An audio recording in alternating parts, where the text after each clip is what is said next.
everyone.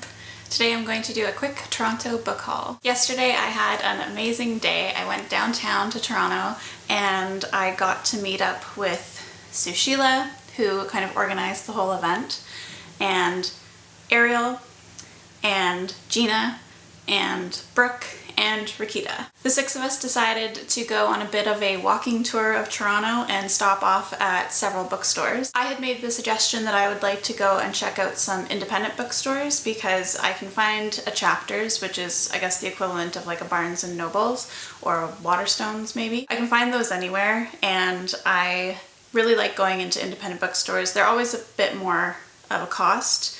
You would probably be able to get a book for $25 at the bigger chain store, but maybe spend $27 or $29 on it at an independent bookstore. Considering the experiences that we had at the independent bookstores, I'd say that it's totally worth it to go and support local entrepreneurs. 4 of us met up and we were still waiting for 2 more, so we actually went into the Paper Place, which is right beside Type Books, which was our first stop on the tour. The Paper Place, which you may have been able to guess, is a paper store, and there's stationery and all this beautiful paper that we were remarking we didn't even realize was paper because of the texture. It almost looked and felt like fabric in some cases. I was able to pick up these 2 birthday cards because someone I know is having a birthday soon, and I'm kind of cheating by showing him both of these, but I thought they were both way too cute to pass up, and Sushila seems to think that I look like the girl with the boat on her head.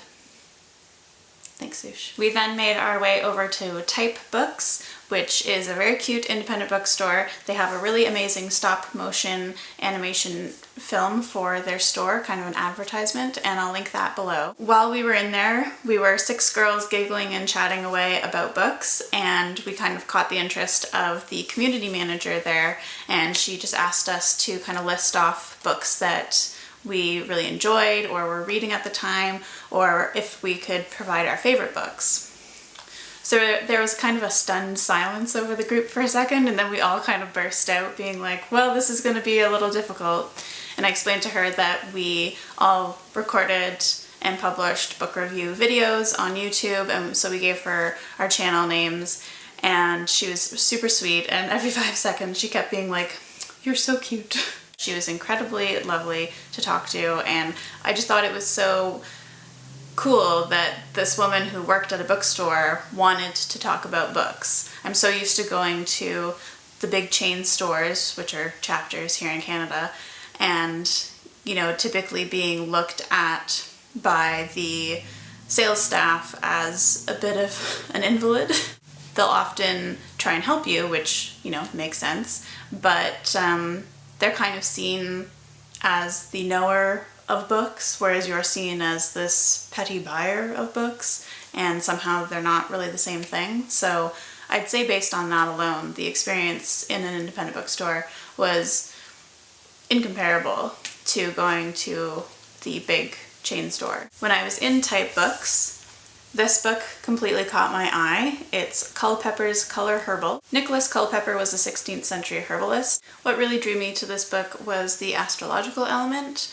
In the day and age that Nicholas Culpeper would have written this original text, there was a heavy emphasis on astrology. And so when you look at any of these particular plants, you'll see the flowering time, where to find it, but you'll also see the astrology. So for example, Eyebright, the astrology is under the sign of the lion, and Sol claims dominion over it. If you look at Fennel, the astrology claims that it is a herb of Mercury. So for those of you that don't know, astrology and the signs of the zodiac typically claim to have dominion over certain parts of the body.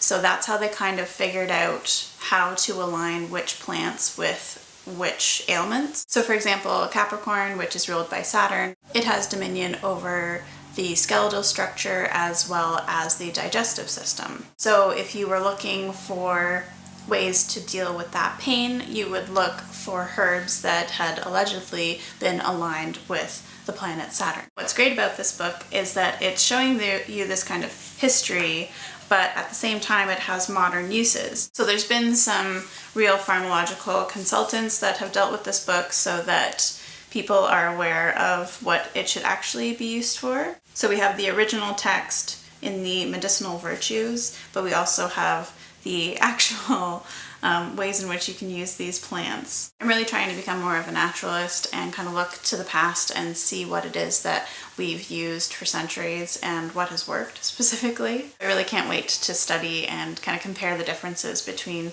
how certain plants were used back in 16th century and compared to now. Also at Type Books, I got the Flavor Thesaurus. A lot of people seem to think that being with a chef, dating a chef, living with a chef means that you're going to get fed all the time. I think the main reason that I say that Greg doesn't cook for me is because he's not here to cook for me. Because he's so tied to the clock when he's on the job, when he does cook here, he will take hours, like literally hours, to cook the food, which is not a problem, and I mean, it's fulfilling for him to do that, and it means that I get an amazing meal, but it also means that I'm not eating until 9 or 10 o'clock at night.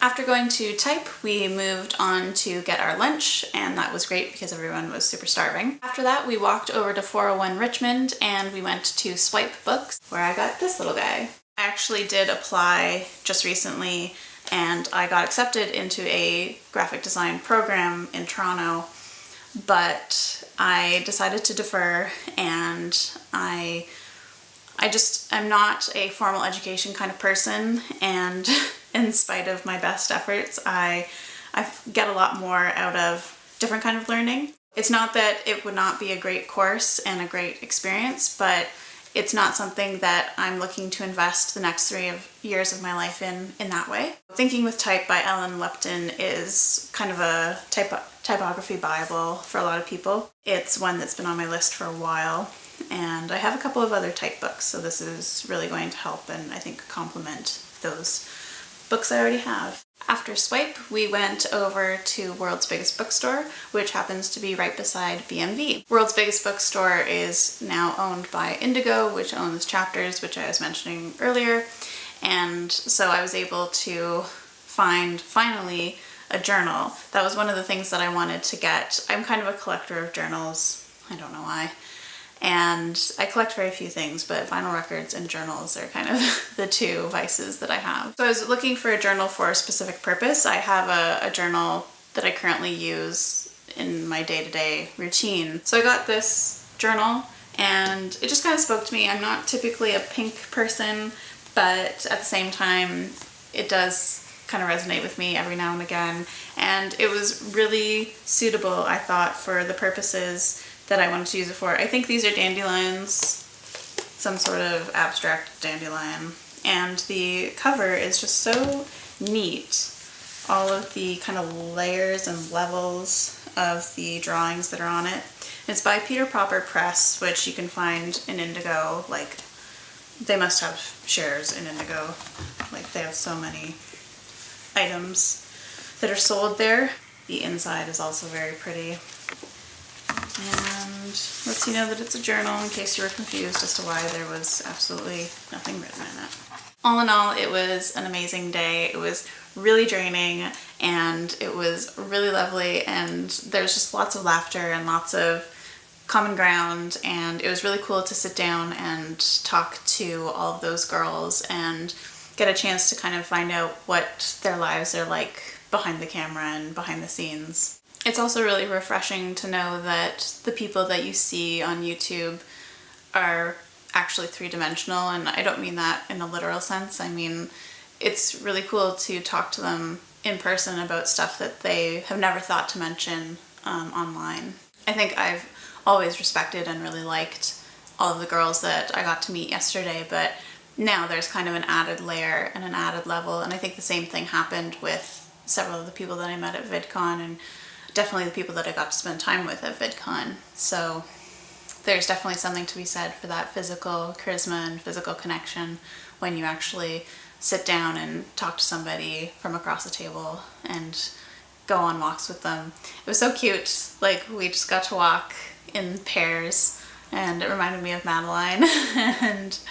And I just loved that we were off to go explore Toronto, and we walked everywhere, and it was so muggy and the weather was ridiculous, and I was so like overheated and then cold, and that's August for you, I guess. Really beautiful experience all in all, and I really hope that we can all get together. There were a couple of other girls that weren't able to make it to this particular event, so my next proposal is that I'd like to do something in the fall with them. We were all talking about how we're so sick of summer and we can't wait for fall to be here, but I'd really like to have us all go and figure skate, well, not figure skate, but ice skate in Nathan Phillips Square. So let me know what you're reading and if you're going on any book excavations anytime soon. I'd really love to know what some of the independent bookstores in your city are, and some of the independent bookstores that you've gone to visit, whether they're local or not. Thanks for watching.